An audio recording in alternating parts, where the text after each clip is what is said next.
The GoPro Anamorphic Lens is finally here. Let's talk about a few things you need to know about this lens before you make the purchase.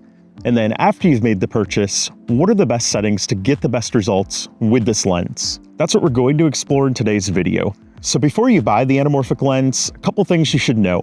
First of all, the price is $130 if you buy it from GoPro and you're not a GoPro subscriber. If you are a GoPro subscriber, the cost is only $103. The next thing you need to know is, unlike third-party anamorphic lens in the past, this lens, you can use hypersmooth to stabilize the footage. You don't have to have a gimbal. You don't have to have anything external. You can use this and you're not going to get any of that jello-like effect when using this anamorphic lens as you would with third-party lenses. And that's because GoPro has designed this lens specifically for hypersmooth to work with it in camera.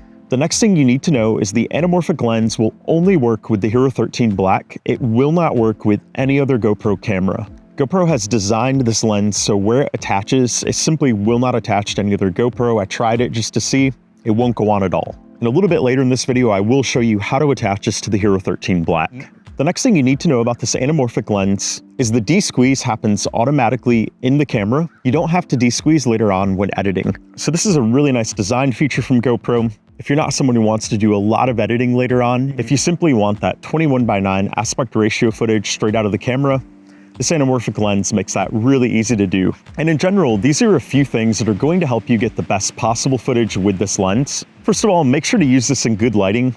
Anamorphic lenses do not excel in low lighting.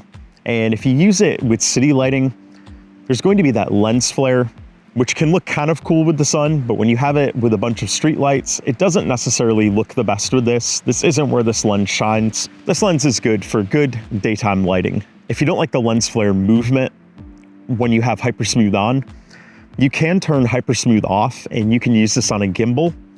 But do note that the anamorphic lens, the weight of this combined with the GoPro, make it slightly over 200 grams. So if you're someone like myself who uses the Hoheim iStudy Pro 4 gimbal, you won't be able to use this with this lens. I have tried it, and this anamorphic lens makes it a little bit too front heavy.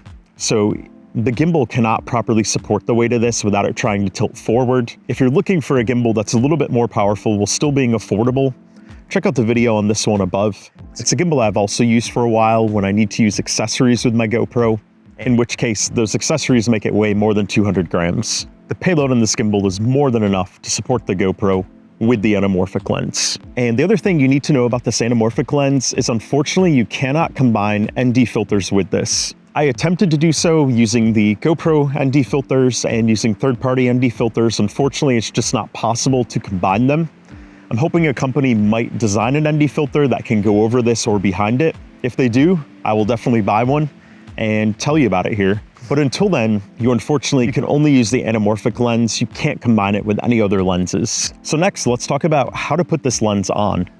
So mounting the lens on here is pretty simple. What you need to do is you need to take the blue dot right here and you need to line it up with the corresponding blue dot on your Hero 13 Black. You're gonna line it up first right here with the anamorphic text facing up to the sky, and then you're simply going to rotate it 90 degrees clockwise, and it's going to lock into place. And then what you want to do is you just want to make sure it's sealed on tight right around here. And do note, with the anamorphic lens, it is really important to keep dust off here. If you get dust on the front of the lens, it's really going to show in your video, and it's not going to look good, of course.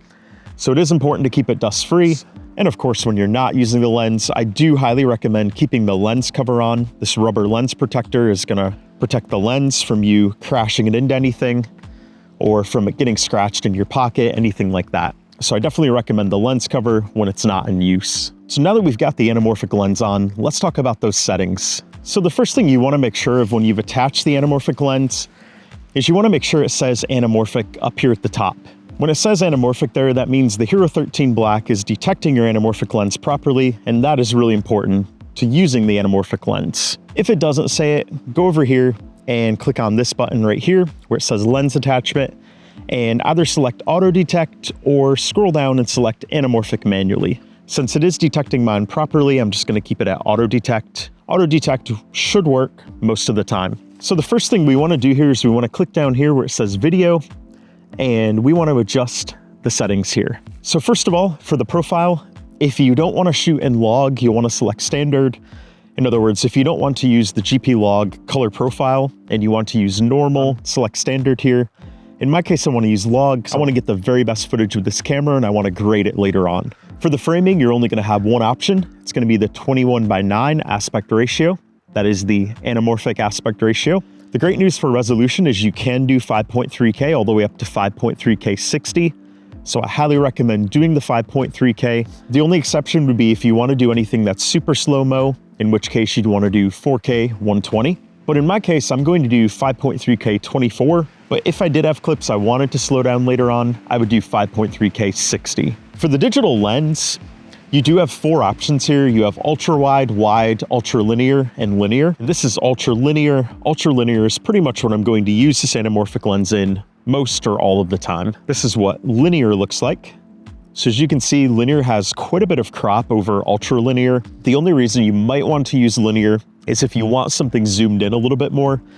And the reason for that is when you're using anamorphic, because of those black bars that are baked into the footage, you're not going to be able to crop it and zoom in later on when editing because your black bars are also going to zoom in and they're not going to match the 21:9 aspect ratio. This is what wide looks like. As you can see with the wide versus the ultra linear, they are very similar and the wide has more distortion if your object is not at the center. So there's not really a reason to use the wide when using the anamorphic lens. And this is what ultra wide looks like. So ultra wide is definitely very wide, but it does also have a lot of distortion and fisheye. Again, though, if you're riding a bike, say in a desert or a very wide landscape area, something like that, and you want one of those hero shots where you just want all the landscape around you, ultra wide can be good for that. Just make sure that you stay near the center and not too close to the camera.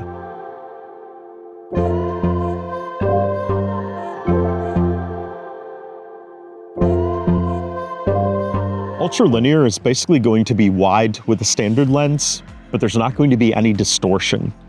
So ultra linear, I highly recommend using. If you are doing something like in a wide open area, wide open landscape, ultra wide could also be a good choice as long as your subject is near the middle of the frame. Otherwise, there is going to be quite a bit of distortion on the edges. For hyper smooth, you can have off, on, or auto boost. I recommend having on. I don't recommend auto boost because that is going to introduce more crop. It will work with this lens, but I don't recommend it. And off, of course, off would be if you're going to use this with a gimbal and you don't want the camera to stabilize. That does offer some advantages, with the main one being you're not going to have that lens flare moving around in your frame if you're facing toward the sun or artificial lighting. For the bit depth, if you're doing log, it's going to be grayed out because it's going to automatically be 10-bit. If you're doing standard, make sure to select 10-bit here. There's no reason to use 8-bit.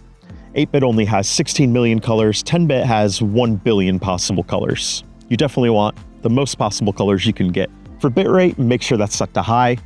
You want to get the highest bitrate for the best quality footage. For shutter, I just keep this set at auto. As I mentioned earlier, you unfortunately can't use ND filters with the anamorphic lens, so you don't really have a reason to set the shutter speed manually because that's going to adjust anyway depending on your lighting.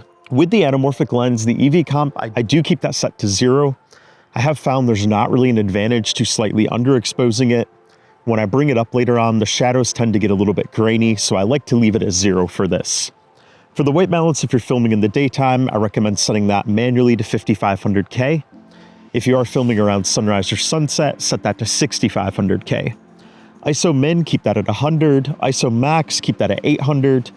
You don't want to go higher than 800 or your footage is going to start to get noisy and grainy. For the sharpness, I recommend keeping that at low. You don't want overly sharp footage. And with this anamorphic lens, we are going for that cinematic look. And one of those cinematic attributes with a GoPro is you want to have that sharpness low. Medium or high can look very amateurish and not look good. You can always bring up sharpness later on when you're editing. For the denoise, I actually recommend keeping that at low. Since we are going to be using this in the daytime, the denoise is not really going to be necessary when we're in those lower ISO ranges. Now, color here is going to be grayed out if you're using log mode like me. If you're not going to use log mode, I recommend selecting natural for the color. That's going to give you good results if you're not going to grade later on, and the color is going to be good straight out of the camera. And those are the best settings that I recommend for getting the best possible footage.